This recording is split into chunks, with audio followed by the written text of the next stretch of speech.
আজকে আমরা আলোচনা করব স্বাধীন ও অধীন চলকের অন্তরীকরণ। স্বাধীন ও অধীন চলক একসঙ্গে থাকলে আমরা কিভাবে অন্তরীকরণ করতে পারি, আমরা এই বিষয়টি আজকে আলোচনা করব। আমরা জানি কোন ফাংশনের পরিবর্তনের হার নির্ণয়ের পদ্ধতি হলো অন্তরীকরণ। যদি আমরা অধীন চলক y বলি এবং স্বাধীন চলক x বলি, অর্থাৎ ফাংশনটি যদি আমাদের হয় y equal f of x, এখানে y x এর ফাংশন, y হলো আমাদের x এর ফাংশন, x হলো আমাদের স্বাধীন চলক, y হলো আমাদের অধীন চলক। স্বাধীন চলক x এর আমাদের অন্তরীকরণ আমাদের dx, স্বাধীন চলক x এর অন্তরীকরণ যদি আমরা dx বলি, dx কে যদি আমরা ডেল্টা বলি, তাহলে x এর সামান্য পরিবর্তন,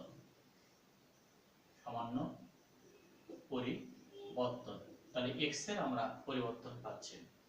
আর অধীন চলক y এর ডিফারেন্সিয়েশন আমরা পাবো dy equal f1 derivative of x dx।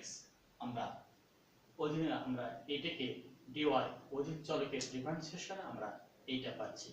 তাহলে এখানে আমরা বলতে পারি যে স্বাধীন চলক x এর ডিফারেন্সিয়েশন dx, অধীন চলক y এর ডিফারেন্সিয়েশন dy, যেহেতু আমরা x এর সাপেক্ষে differentiation f1 derivative of x dx আমরা এখানে লিখলাম। তাহলে আমরা এখানে বলতে পারি যে y এর অধীন চলক y এর অন্তরীকরণ যদি dy dx হয়, বা f1 ডেরিভেটিভ অফ আমরা x দ্বারা x এর যে কোনো মানের জন্য ফাংশনের তাৎক্ষণিক পরিবর্তনের হারকে বোঝায়, যা স্বাধীন চলকেরই অন্তরীকরণ আমরা বলে থাকি।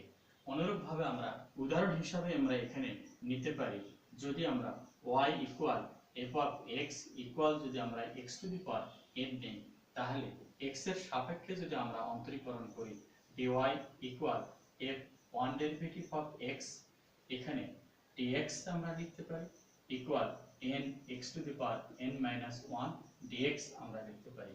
আমরা এটা থেকে এটাও লিখতে পারি, এটা থেকে আমরা এটাও লিখতে পারি। তাহলে আমরা বলতে পারি এখানে স্বাধীন চলক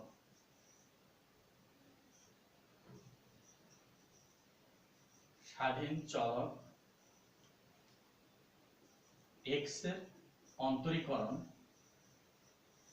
অন্তরীকরণ আমাদের dx, আর অধীন চলক